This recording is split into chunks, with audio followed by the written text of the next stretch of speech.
ঈদুল আজহার ছুটি শেষে আজ ঢাকায় ফিরতে শুরু করেছে কর্মজীবী মানুষ। এ বিষয়ে আরো বিস্তারিত জানাতে রাজধানীর বিজয় সরণি থেকে আমাদের সাথে যুক্ত হচ্ছেন সহকর্মী মোরসালিন হক জুনায়েদ। মোরসালিন, প্রথম কর্মদিবসে আজ যানবাহনের চাপ কেমন দেখছেন?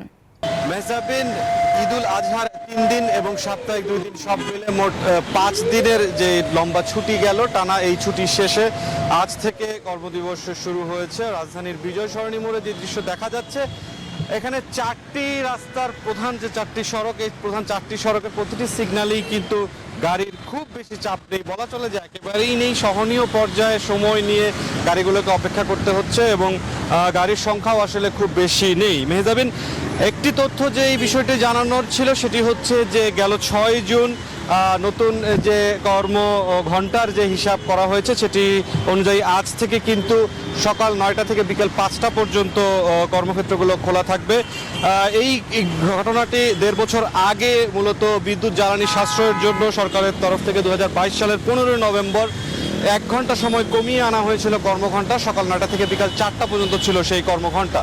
তো সেই বিষয়টিকে কিন্তু এখন আবার পুরনো নিয়মে, অর্থাৎ 9টা থেকে 5টাতে চলে গিয়েছে এই কর্মঘণ্টা সরকারের। এবং সব কিছু মিলে যে আজ যে প্রথম কর্মদিবস, সেই কর্মদিবসের সার্বিক যে চিত্রটি রাজধানীতে দেখা যাচ্ছে, মোটামুটি কয়েকটি এলাকা ঘুরে দেখা গেছে যে রাস্তায় যান চলাচল বেশ স্বাভাবিকই রয়েছে। ধারণা করা হচ্ছে যে আগামী 25 জুন থেকে যে স্কুলগুলো খোলা শুরু হবে, তখন আবারও স্বাভাবিক জীবনে ফিরে আসবে রাজধানী। আমরা কর্মক্ষেত্র শুরুর যে বিষয়টি রয়েছে সেটি জানার জন্য আমরা চট্টগ্রামে চলে যাব। মেহজাবিন, সেখানে আমাদের সহকর্মী নয়ন বড়ুয়া জয় জানাবেন চট্টগ্রামের পরিস্থিতি।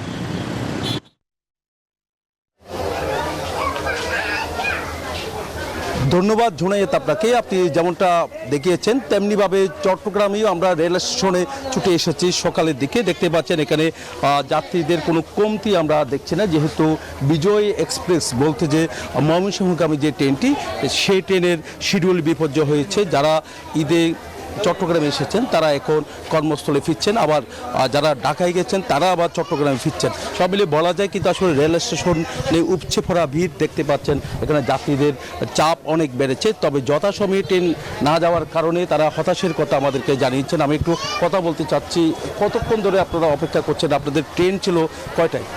আমাদের ট্রেন ছিল আজকে 9:15টার দিকে। আমরা প্রায় 1 থেকে 1.5 ঘন্টার মতন অপেক্ষা করছি এখানে ট্রেনে স্টেশনে বসে। আমরা যাব ময়মনসিংহে, আর আমার হাজব্যান্ড কিশোরগঞ্জ, ওনার পোস্টিং ওখানে যাবেন। আপনার সাথে একটু জানতে চাই, কতক্ষণ আপনাদের অপেক্ষা? শিডিউল বিপর্যয় আমরা তো মনে করেছিলাম আজকে প্রচণ্ড ভিড় হবে, একটু আগে চলে এসেছিলাম, কিন্তু শিডিউল বিপর্যয়ে যদি এরকমভাবে ট্রেনে ক্রমাগত চলতে থাকে এটা আমাদের জন্য অশনি সংকেত। আমরা আসলে যাত্রী সাধারণ একটু সমস্যার মধ্যেই পড়ে যাই এরকম ট্রেন শিডিউল বিপর্যয় হলে। দেখতে পাচ্ছেন যে সব সময় আমরা দেখি যখন ঈদ আসে তখন বিজয় এক্সপ্রেসের শিডিউল বিপর্যয় হয়। এখানে যারা যাত্রী তারা চরম দুর্ভোগের মধ্যে পড়ে। এখানে যারা এসেছেন তাদের সাথে আমরা একটু কথা বলতে চাচ্ছি। চাচা, আপনার সাথে একটু কথা বলতে চাচ্ছি, কতক্ষণ ধরে আপনারা অপেক্ষা করছেন এখানে? এই ঘন্টা দেড় ঘন্টা না, এখন আসেনি। কেমন বলো না। খুব খারাপ লাগতেছে, তাই না 1 ঘন্টা হয়ে গেছে, আরো বেশি হয়েছে, 1.5 ঘন্টা হবে, 1.5 ঘন্টা। হ্যাঁ, জি জি। জামালপুর। এখানে যারা যাত্রী তারা যেমনটা আমাদেরকে জানিয়েছেন যে যথাসময়ে। জয় ও মোরসালিন দুজনকে ধন্যবাদ। দর্শক, ঢাকা ফেরা মানুষের সবশেষ খবরাখবর জানাচ্ছিলেন সহকর্মীরা।